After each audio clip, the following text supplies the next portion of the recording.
We're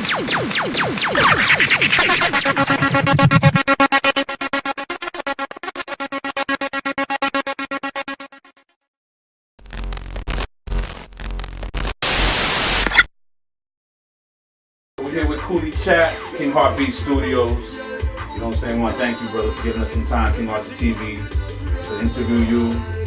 We want to just get a little bit more knowledge about who you are, how you got started up in the business, man, and where you plan on going. Well, you know what I'm saying? The name's Kooly Chat, the Bigga Boss. I represent that King Heartbeat studio and sound system. I mean, Brooklyn, born and raised, descendant of a Panamanian family. You know what I mean? Caribbean, West Indian, producer, DJ, sound system owner, engineer, songwriter, former artist, anything with music. You know what I mean? I do it. So music always been a part of my life since very young. I started formal music training at the age of 6.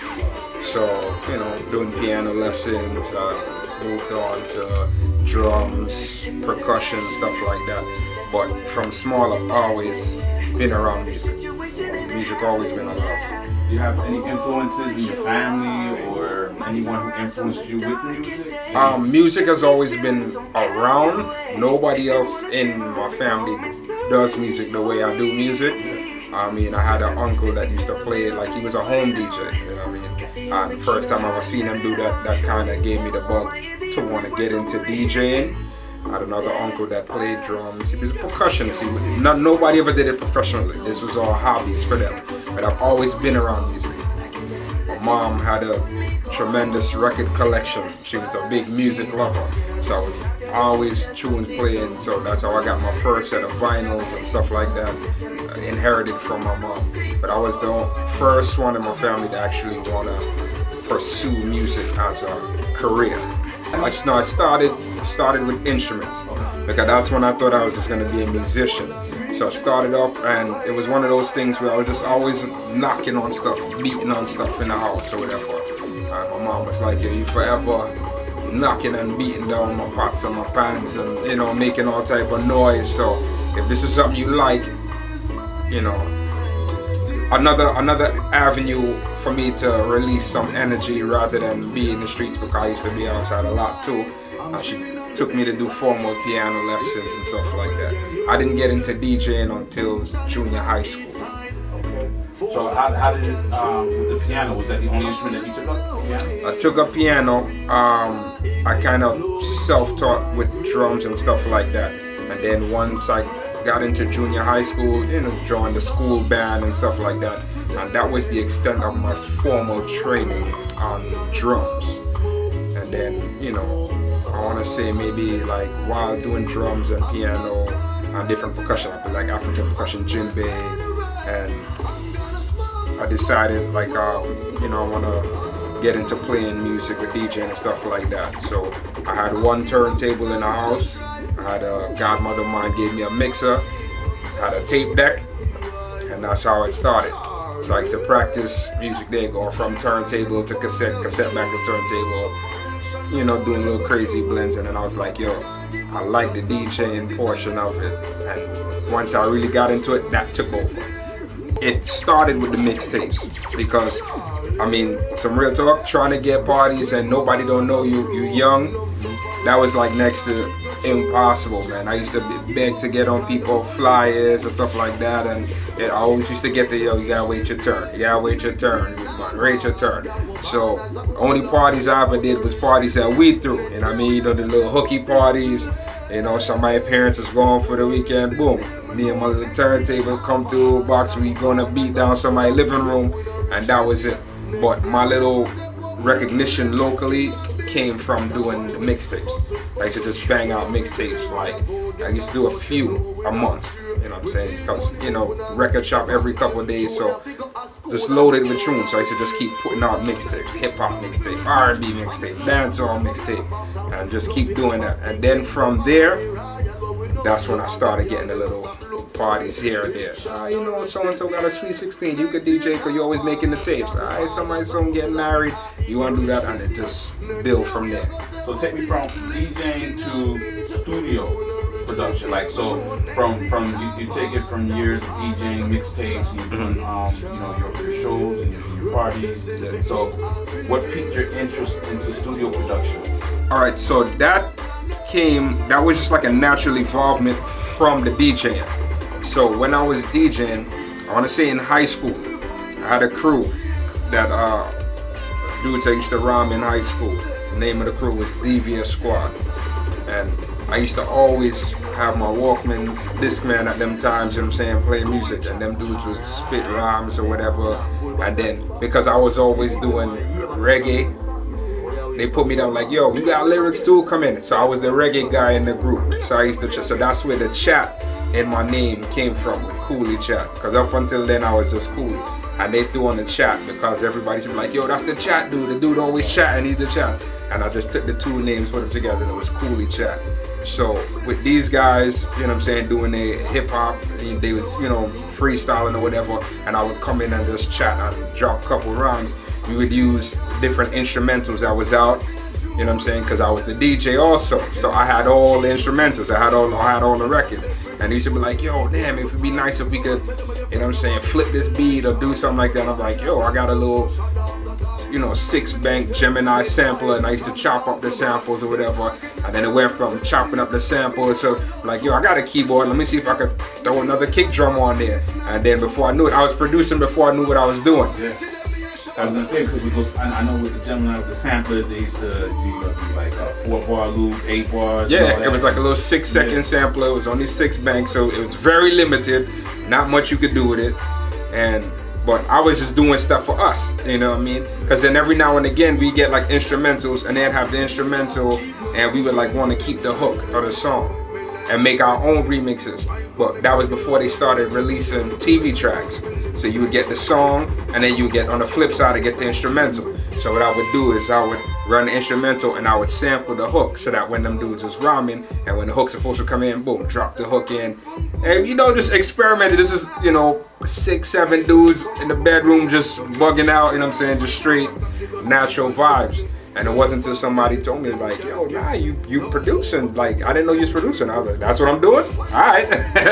You know what I mean? If that's what you say. So is that like kind of the beginning, you would say, with the mixing, with the recording? You know, yeah, that was it. Yeah, that was it. So, and I mean, in high school, I was still doing the instruments. I was in the band or whatever. I was DJing. But needless to say, I missed a lot of classes. You know what I mean? I was a little, I don't want to say a hothead, but I ain't do everything the way it was supposed to be done. And I was on the verge of not making it out of high school. I told my mom, I said, yo, if they let me out of school, if they decide to give me a diploma, I'll go to college and, you know what I'm saying, take it serious. And, you know what I'm saying, I got the notice, I got my credits. They, you know, I had to do a couple summer schools, make up some classes that I didn't go to, and they decided to let me graduate. I graduated, I was like, all right, let me put both feet forward and, you know what I'm saying, and just jump right in. So when I went to college, that's what I went to school for. So I took classes in production and engineering. And that's been it ever since. So and then when you finished with college, how long before then, or even during college, like how long before you opened up your own studio? And was that kind of... I started while in college, because while I was in college, my same peoples that I've been tight with, my same dudes I was rhyming, they was going to other studios, booking studio time to do stuff, and I'm like, yo, this is what I'm learning. Nah, to bring it back home. You know what I'm saying? So go to school in the morning, after school go to work, after work, then I'm in the crib, like, all right, boom, let's put these tracks together. So I was doing that while I was in school. So there was no downtime, no pause, no nothing. I graduated from school. I got a job actually teaching, like while I was in school, teaching production and engineering. So I was doing that at the same time, building my own studio, until eventually I got to a point where I was like, I'm gonna stop teaching and just go full time with the studio. So even before we get to the full time with the studio, tell us about the teaching. How was it with teaching?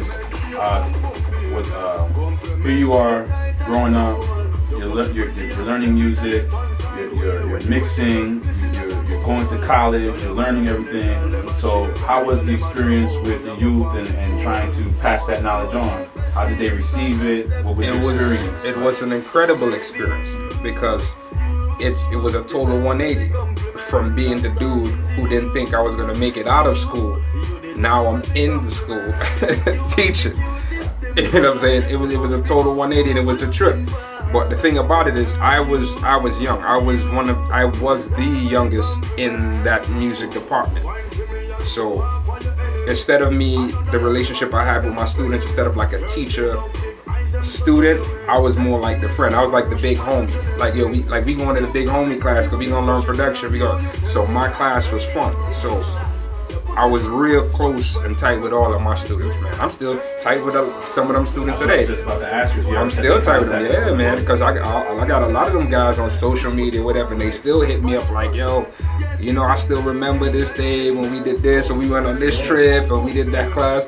I still stay in touch. I was never the teacher. I was the big homie. We going on Mr. D class, yo. That's what it is. So when you transition out of that role and open up your own studio, I know a lot in the equipment has changed from how studios have operated and mixing boards to a lot of more of these programs, more use of the computer incorporated with, you know, can you take me to that process on how the evolution that you've seen with studio production and the growth in it?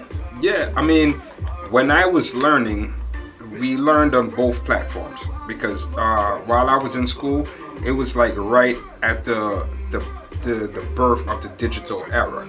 So we had both styles. So we learned analog and we learned digital. So we had to learn on the analog consoles, learn all the analog gear, and then we had classes when we started doing the production where we learned the digital. So it was like at the very birth of it. And so I came in at a great time. I came in like right when they were both hot, you know what I'm saying? And the only thing that has changed from then to now, in school we had a big facility, big room, big boards and everything just got smaller.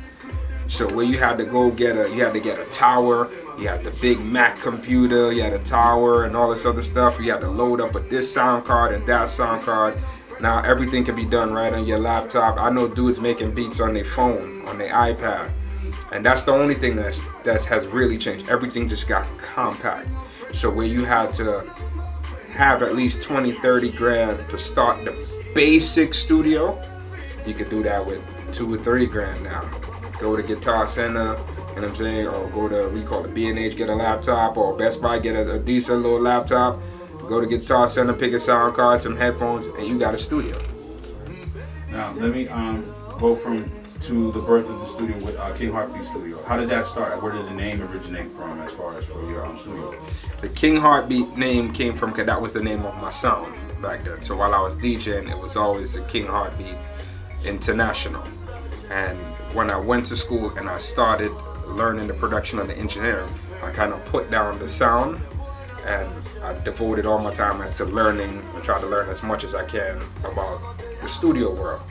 So when I opened up my studio, I needed a name and I was like, well, it's still King Heartbeat because I was recording when I was a DJ anyway. So it just moved into the King Heartbeat Studio. So the first, I want to say official, when King Heartbeat was like an official company, licensed as an LLC and everything, started in 2002.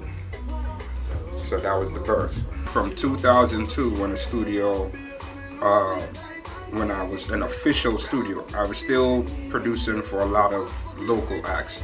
So I had, my first group was the Green Light Crew, which basically was just me and a bunch of my day one brethren from around the way. And that's how I got my foot into the soca world. And I was pushing them as my, you know, my group, but it was also clients and everything. And from doing that, that was a chance for my production to get out there and other people to hear it. I think the first rhythm that I've had a major artist on was a rhythm I called the New York Rhythm. And on the New York Rhythm, I had Terry Lyons, Fayan Lyons, Ziggy Rankin, Candice and Raisha, and I had a couple other artists from Trinidad and so forth. And that was the starting from there.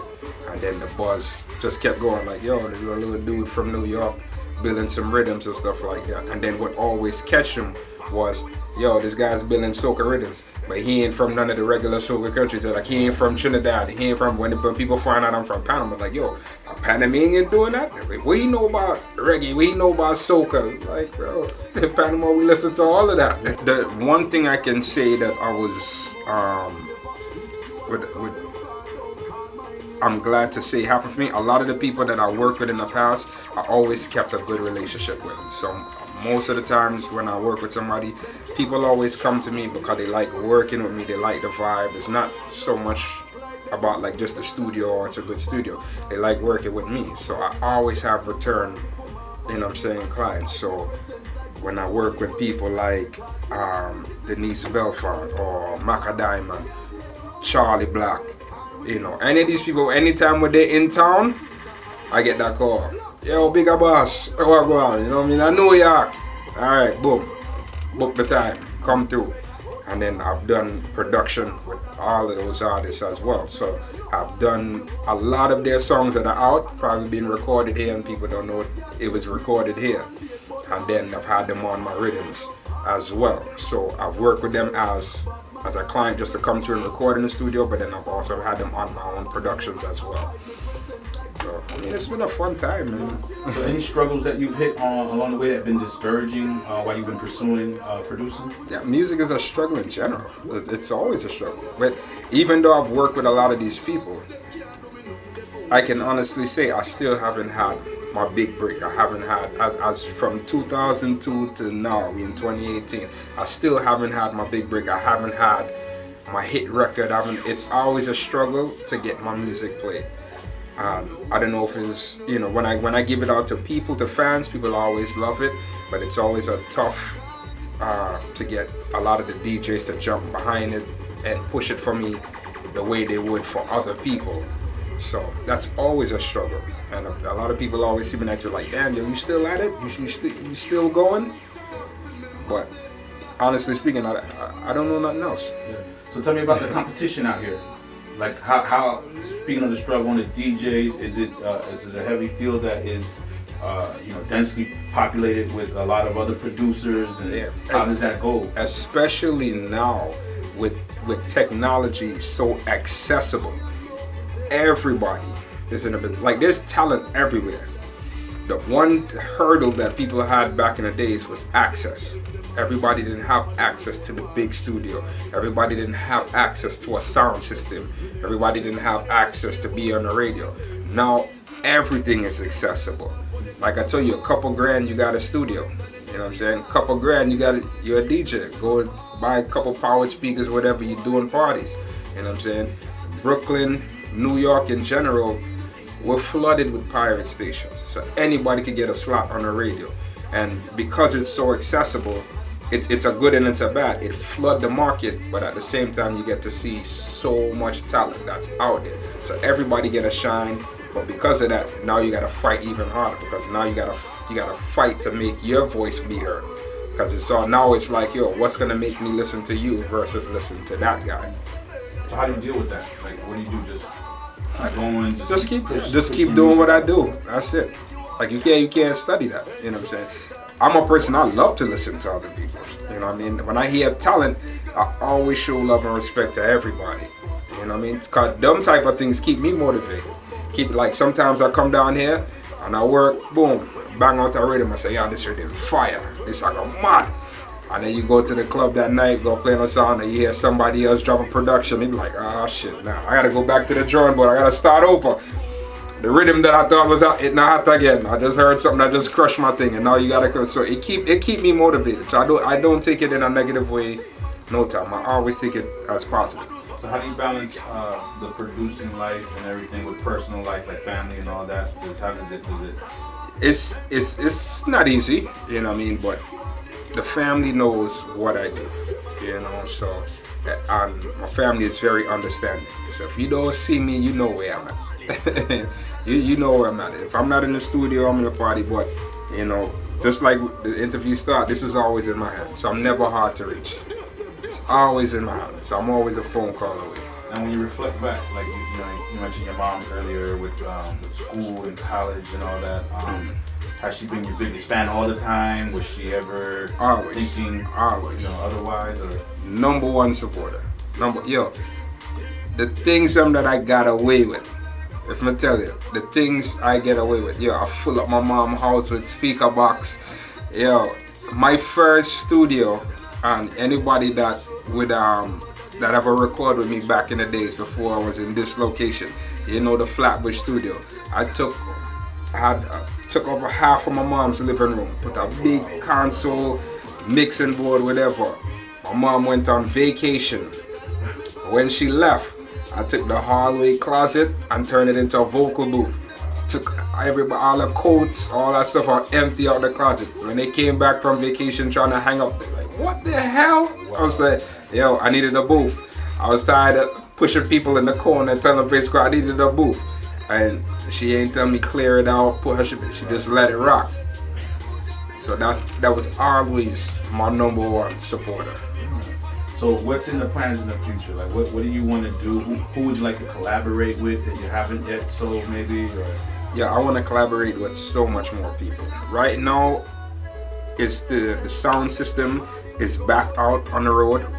So now that the studio was established and working regularly, I'm taking the little time to rebuild back my sound system. So I started entering sound system competitions or whatever, and that's what these trophies are that you see behind me. I was 2017 champion for the NYC sound system competition. I didn't get a chance to enter 2018, but I'm definitely going to enter 2019 and push a sound system on the road. I got my artists that I'm working with, pushing talent and just keep putting out product. Yeah, I know the Caribbean, the parade just passed by and you had the float, the sound system float. How did that go? That was crazy. The band that we strung up for actually came in 3rd place, and this was their first year entering in large band competition, and we got 3rd place.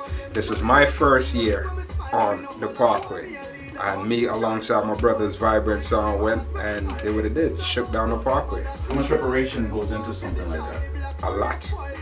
A lot. This was my first year, and I knew it was work, but I didn't know how much work, and I tip my hat to everybody who's ever been involved with Labor Day, Eastern Parkway, or even Juve. The amount of preparation and work that goes into it, you have to tip these people because the rewards is minimal to the amount of work that has to go into it. So this is definitely a labor of love. You have to love it to do it. How would you want to be remembered in the game of music? I just want this to live. You see this logo? This is what I work for right here.